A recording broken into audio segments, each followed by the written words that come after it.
अस्सलामुअलैकुम। आज मैं आप लोगों के साथ एक देसी डेज़र्ट दूध दुलारी की रेसिपी शेयर कर रही हूँ।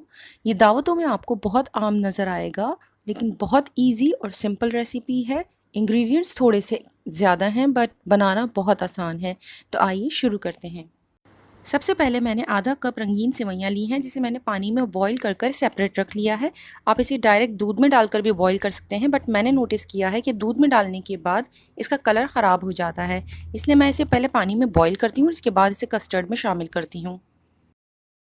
एक अलहदा पैन में पैकेट पर मेंशन तरीके के मुताबिक ग्रीन कलर की क्रिस्टल जेली तैयार कर लीजिए। हाफ पैकेट इस्तेमाल करना है।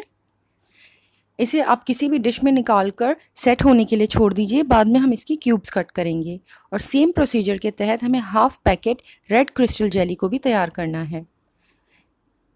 जब ये दोनों जेलीज बहुत अच्छी तरह से सेट हो जाएं, इसके बाद आप इसके छोटे छोटे से क्यूब्स कट कर लीजिए।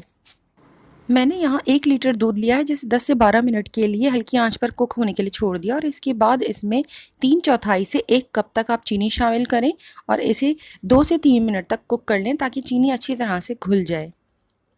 अब मैंने 3 टेबल स्पून कॉर्नफ्लावर लेकर उसे थोड़े से पानी में घोल लिया है। आप चाहें तो दूध भी ले सकते हैं और इसे दूध में शामिल कर मुस्तकिल चमचा चलाते हुए कुक करें। 2 से 3 मिनट तक ये कस्टर्ड की तरह तैयार हो जाएगा। ये थिक नहीं होगा। इसकी कंसिस्टेंसी रेगुलर कस्टर्ड की तरह गाढ़ी नहीं होगी, ये थोड़ा सा थिन कस्टर्ड तैयार होगा। इसे चूल्हे से हटाकर थोड़ी देर के लिए छोड़ दीजिए और इसके बाद इसमें शामिल करें 1 पैकेट टेट्रा पैक क्रीम और इसे अच्छी तरह से मिक्स कर लीजिए। क्रीम से भी इस कस्टर्ड में थिकनेस आ जाएगी। इसके बाद इसमें शामिल करें आधा पाव गुलाब जामुन, आधा पाव चमचम, तैयार की हुई रंगीन सेवइयाँ। साथ ही इसमें शामिल कर दें 1 कप फ्रूट कॉकटेल और इसे मिक्स कर लीजिए। सबसे लास्ट में इसमें ऐड कीजिए 1 कप रबड़ी। रबड़ी शामिल करने के बाद बहुत हल्के हाथों के साथ इसे मिक्स कीजिए ताकि रबड़ी के लच्छे ख़राब ना हो। इसके बाद इसमें मैंने शामिल किया है क्रिस्टल जेली, जो हमने पहले तैयार कर ली थी। तमाम चीज़ों को बहुत अच्छी तरह से मिक्स करने के बाद किसी भी सर्विंग बाउल में डिश आउट कर लीजिए।